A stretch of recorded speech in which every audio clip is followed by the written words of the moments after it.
বন্দিত্ব সকলোৰে থাকে মোৰ কোনো যদিও কোনো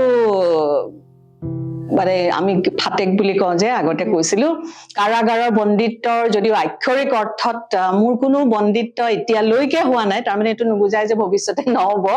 কোনোবা দিনা জেললৈ যাব লগা হ'বও পাৰে it's a very normal thing তাৰ পাছত কথা হ'ল কি মানসিক বন্দিত্ব বহুত আছে আৰু মই ভাবো যে মানসিক বন্দিত্বৰ পৰা সম্পূৰ্ণৰূপে মুক্ত হোৱাটো এজন মানুহৰ কাৰণে সম্ভৱপৰ নহয় মই সেই বুলিয়ে ভাবো কোনো আজি যদি মই এটা বন্দিত্ব অতিক্ৰম কৰিলো অন্য এটা বা ততোধিক বন্দিত্বৰ মাজত মই সোমাই পৰিব লাগিব মোৰ ল'ৰা ছোৱালীৰ লগত মোৰ সম্পৰ্কও এক প্ৰকাৰ বন্দিত্ব কোনে মুক্ত হ'ব পাৰে সেইবিলাক বন্দিত্বৰ পৰা কোনেও নোৱাৰে দেই আৰু সেইকাৰণে মোৰ এই ক্ষেত্ৰত এটা মনলৈ অহা এটা গল্প অকণমান দুটামান কথা ক'ব বিচাৰিছো সেইটোৰ সম্পৰ্কতে আৰু আমি সকলোৱেতো এই কেনেকে উচ্চাৰণ কৰে শুদ্ধকৈ ক'ব নোৱাৰিম হৰহে লুই বৰহে যে আৰ্জেণ্টিনাৰ যিগৰাকী লেখক আছিলে তেখেতে এটা গল্প লিখিছিলে স্পেনিছ ভাষাত কি হ'ব মই নাজানো মানে যেহেতু প্ৰনাউন্স কৰিব নোৱাৰো ফুটাব নোৱাৰো ইংলিছত কোনোবাই গডছ ৰাইটিং বুলি ট্ৰান্সলেট কৰিছে কোনোবাই গড স্ক্ৰিপ্ট বুলি ট্ৰান্সলেট কৰিছে সেই গল্পটোত এটা কথা আছে যে এজন মানুহ তেওঁ সেই মায়া সভ্যতা তাৰ সেই ধৰ্মটোৰ তেওঁৰ শেষৰজন পৃষ্ঠপোষক প্ৰিষ্ট আছিলে পুৰোহিত তেওঁক শত্ৰু পক্ষই বন্দী কৰিলে এটা কুঠৰিত থৈ দিলে কাষৰ চেলটোতে এটা জেগুৱাৰ আছিলে জেগুৱাৰক অসমীয়াত কি কয় নাজানো দেই ভালকে তেনেকুৱা কিবা এটা কয় হেৰিয়ে হয় আৰু মাংসহাৰী যিয়ে হয় চাগে তাৰপিছতে যেতিয়া সেই ওপৰৰ পৰা এনেকুৱা এটা ফুটাৰে সেই জাগুৱাৰটোক পানী বা খোৱা বস্তু দিয়ে তেতিয়া এই কাষত চেলটোত থকা সেই মানুহজনে দেখা পায় সেই প্ৰিষ্টজন মায়া সভ্যতাৰ শেষৰজন পুৰোহিত তেওঁ দেখা পায় সেই জাগুৱাৰটো দেখা পায় তেওঁ সদায় আশা কৰে যে মইতো এই মোৰ ধৰ্মৰ শেষৰজন পুৰোহিত গতিকে ভগৱানে মোক নিশ্চয় ৰক্ষা কৰিব এই অৱস্থাৰ পৰা তেওঁ ভাবে তেনেকুৱা এটা ট্ৰেডিশ্যনো আছিলে পৰম্পৰাও আছিলে যে এই যে তেওঁলোকে ভাবে যে সত্য সদায় কৰবাত নহয় কৰবাত এটা পেটাৰ্ণত লিখা থাকে তেওঁ সেইধৰণে ভাবিছিলে যে সেই পেটাৰ্ণটো তেওঁ নিশ্চয় ইয়াতে কৰবাত দেখা পাব এই পেটাৰ্ণটো যিটো পেটাৰ্ণ পঢ়ি তেওঁ বুজি পাব বা গম পাব কেনেকে ইয়াৰ পৰা ওলাই যাব পাৰি তাৰপিছতে তেওঁ তেনেকে সপোনো দেখে ওলাই যোৱাৰ সপোন কিন্তু তেনেকুৱাকে তেওঁ সফল নহয় তাৰপিছত এনেকে যে ওপৰৰ পৰা পোহৰ এটা পৰে সেই চেলটোত থকা বাকী জেগুৱাৰটোৰ গাত তেতিয়া জেগুৱাৰটোৰ ছালখনো দেখা পায় ফুটুকা ফুটুকি ছালখন ভাবে ছালখনতে কিবা এটা নিশ্চয় মোৰ কাৰণে এটা পেটাৰ্ণ আছে যিটো মই পঢ়িব পাৰিলে বুজি পালে মই এইটোৰ পৰা ওলাই যাব পাৰিম এই চেলটোৰ পৰা তেওঁকতো খাবলৈও নিদিয়ে তেওঁ তাতে মৰিবলৈ দিয়া হৈছে আৰু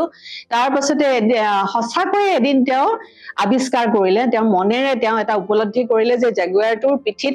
14টা শব্দ আছে এই 14টা শব্দ তেওঁ পঢ়িব পাৰে আৰু মুখেৰে যদি উচ্চাৰণ কৰিব পাৰে তেতিয়াহ'লে তেওঁ এই কুঠৰিটোৰ পৰা ওলাই গৈ গোটেই নিজৰ সভ্যতা মায়া সভ্যতাটো খুব শ্ৰেষ্ঠ সভ্যতাই আছিলে সেই সভ্যতাটোক তেওঁ উদ্ধাৰ কৰিব পাৰিব মানুহে তেওঁকেই তেতিয়া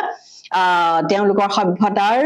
শেষৰজন বা অন্য সভ্যতাৰ আৰম্ভণিৰ নায়ক বুলি তেওঁকে পুজিব গতিকে তেওঁ তেনেকুৱা ধৰণে ভাবিলে যে 14টা শব্দ মই এতিয়া উচ্চাৰণ কৰিব লাগে কিন্তু অলপ পাছতে তেওঁ উপলব্ধি কৰিলে যে নহয় তেওঁ সেই 14টা শব্দ উচ্চাৰণ নকৰে তেওঁ পেটাৰ্ণটো বুজি পাইছে সেই যে জেগুৱাৰটোৰ পিঠিত ফুটুকা ফুটুকি পেটাৰ্ণ বিলাকত অকুৱাকে লিখি থোৱা পেটাৰ্ণটো তেওঁ বুজি পাইছে শব্দবোৰ তেওঁ উচ্চাৰণ কৰিব পাৰে তথাপি তেওঁ নকৰিলে তেওঁ তাতেই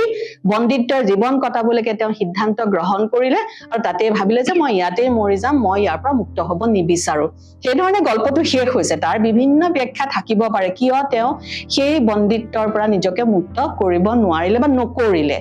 মই ভাবো যে বিভিন্ন ব্যাখ্যাটো হ'বই নিশ্চয় তাৰ মাজত এটা কথা থাকে যে বন্দিত্ব কেতিয়াবা আমি সেই বন্দিত্বৰ পৰা ওলাব পৰা পথ বিচাৰি পালেও আচলতে আমি তাৰ পৰা ওলাই আহিবলৈ মানসিকভাৱে প্ৰস্তুত নহয় হয়তো পথ খোলাই থাকে আমি হয়তো ধৰিবও পাৰো যে এইটো বাটেৰে ওলাই গ'লে আমি বন্দিত্বৰ পৰা ৰেহাই পাম তথাপিও কিন্তু আমি ওলাই আহিব নোৱাৰো আৰু তাত বিভিন্নজনে বিভিন্ন সমালোচকে সমালোচনা কৰি কৈছে ব্যাখ্যা দাঙি ধৰিছে যে তেওঁ যদি ওলাই আহিলেহেঁতেন তেওঁ এটা বিশাল এটা দায়িত্ব তেওঁ মূৰ পাতি ল'ব লাগিলেহেঁতেন তেওঁৰ ব্যক্তি হৈ নাথাকিলেহেঁতেন সেই কথাটো তেওঁ কৈছেও যে মইতো আৰু সেইজন মানুহ হৈ নাথাকিম তেওঁ এটা সামাজিক এটা ৰাজহুৱা দায়িত্ব সাংঘাতিক ধৰণৰ এটা দায়িত্ব তেওঁলৈ আহি পৰিলেহেঁতেন তেওঁ ব্যক্তি হিচাপে তেওঁৰ অস্তিত্ব শূন্য হৈ গ'লহেঁতেন গতিকে তেওঁ যে এই কনফ্লিক্ট যিটো মানে সংকট এজন ব্যক্তি আৰু এখন সমাজৰ মাজৰ সেই সংকটটোৰ সমাধানটো এনেকুৱা ধৰণে বিচাৰিলে যে তেওঁ ব্যক্তি হৈ জীয়াই থাকিব তেওঁ আৰু কোনো ৰাজহুৱা বিশাল এটা মানে মহৎ জাতীয় দায়িত্ব তেওঁ পালন নকৰে কথাবোৰ আচলতে তেনেকুৱাই হয় আমিও আমাৰ ব্যক্তিগত জীৱনত এই কনফ্লিক্ট এই সংকট আমি সদায় মুখামুখি হওঁ আমি ব্যক্তি হিচাপে জীয়াই থাকিম নে সমাজৰ এটা অংশ হিচাপে জীয়াই থাকিম ইমান সহজ নহয় যদিও আমি তাত্ত্বিকভাৱে কওঁ যে আমি মুক্ত কৰিব লাগে নালাগে ইত্যাদি কিন্তু আমি বহুত ক্ষেত্ৰতে কম্প্ৰমাইজ আমি আপোচ কৰি আহিছো হয়তো আমি নিজৰ ওচৰত স্বীকাৰ নকৰো কিন্তু আপোচ আমি কৰি আহিছো কিন্তু যিমান পাৰি শিক্ষিত মানুহ হিচাপে আমি সেই বন্দিত্ববিলাকৰ পৰা উদ্ধাৰ পাবও লাগে বা পাবলৈ চেষ্টাও কৰিব লাগে খুব বেছি নকওঁ শেষত এটা কথা মই ক'ব বিচাৰো যে কেতিয়াবা সেই যিটো আমাৰ আক্ষৰিক অৰ্থত যিটো বন্দিত্ব যে জেলৰ ভিতৰত থকাৰ যিটো অভিজ্ঞতা বা যিটো ঘটনা বা যিটো বিধি ব্যৱস্থা আছে কেতিয়াবা সেইটোৰ কিন্তু প্ৰয়োজন হয় মানসিক কিছুমান বন্দিত্বৰ পৰা ওলাই আহিবৰ কাৰণে কিজানি সেই জেলৰ চাৰিসীমাৰ বন্দিত্বও আমাৰ কাৰণে প্ৰয়োজন হয় তেনেকুৱা এটা গল্প এটাৰে মই কথাটো সামৰিছো গল্পটো বহুতে পঢ়িছে আমাৰ মনিকা চাগে ইয়াত নাই মনিকা হা আচ্ছা মনিকা এটা গল্প আছে সখী শুভগা নেকি গল্পটোৰ নামটো পাহৰিছো গল্পটোত কোনো বন্দিত্বৰ কথা তেনেকে নাই যে মানুহ এগৰাকী খুবেই দৰিদ্ৰ মানুহ এগৰাকী লোকৰ ঘৰত কাম কৰি তেওঁ ল'ৰা ছোৱালীকেইটা পঢ়ায় তেওঁৰ স্বামী মানে কি মৎসত খাই মেলি আৰু এই মানুহগৰাকীক শান্তিত জীয়াই থাকিব নিদিয়ে ল'ৰা ছোৱালীকেইটাকো বিৰাট অশান্তি কৰে তাৰপিছতে ঘৰলৈ ঘূৰি আহি এদিন তেওঁ দেখিলে যে সদায় খোৱা ভাত মানে ভাত চাতবিলাক মাকে ৰান্ধি থয় ল'ৰা ছোৱালীকেইটালে মানুহটোৱে খাই পেলাই এনেকুৱা নিচিনা এদিন আহি দেখিলে মাছ ভাজি থৈ গৈছিলে ল'ৰা ছোৱালীকেইটাই স্কুলৰ পৰা আহি খাব আহি দেখিছে মানুহজনে মাছকেইটাটো খালে তাতে বিষ্ঠা ত্যাগ কৰি গৈছে ঢাকি থৈছে চৰুটো দেই সেই ধৰণে গল্পটো শেষ হৈছে বিভিন্ন অন্য চাপলট এটাও আছে গল্পটোত এতিয়া সেই গল্পটো পঢ়ি দুয়েকে কয় যে ইমান মানে ঘিন লগাকে গল্পটো শেষ হৈছে যে এনেকুৱা ধৰণে মানুহজনে খাই মেলিটো খালে বাৰু ঠিকেই আছে মাছ টাছ খাই মেলি তাৰপিছত তাতে আকৌ তেওঁ মলত্যাগো কৰিলে ইত্যাদি দেই তেতিয়া মই মনিকাক সুধিছিলো যে গল্পটো যে ইমান অলপ এনেকুৱা কিছুমান মানুহে আপত্তি কৰিছে এস্থেটিক হোৱা নাই এণ্ডিংটো তেতিয়া তাই ক'লে যে তেওঁ ক'লে যে আচলতে গল্প সামৰণিটো তাতোতকৈ বিভৎস গল্পটো নহয় সঁচা জীৱনত কাহিনীটো তাতোতকৈ বিভৎস সেই মানুহগৰাকীয়ে মানুহজন যেতিয়া ঘৰলৈ আহিলে যিজন মানুহ অত্যাচাৰ কৰে ল'ৰা ছোৱালীকেইটাক বা ৱাইফক সেই মানুহজনক সেই মানুহগৰাকীয়ে সেই সময়তে দাৰে পাছফালৰ পৰা কাটি হত্যা কৰিছে আৰু মানুহগৰাকী আৰু তেওঁতো আত্মসমৰ্পণো কৰিছে পুলিচৰ ওচৰত আৰু মানুহগৰাকীক জেলত দিয়া হৈছে ল'ৰা ছোৱালীকেইটা ঘৰৰ অন্য কোনোবা সম্পৰ্কীয় মানুহে তুলি তালি অলপ ডাঙৰ দীঘল কৰিলে সিহঁতক সৰু ল'ৰা ছোৱালী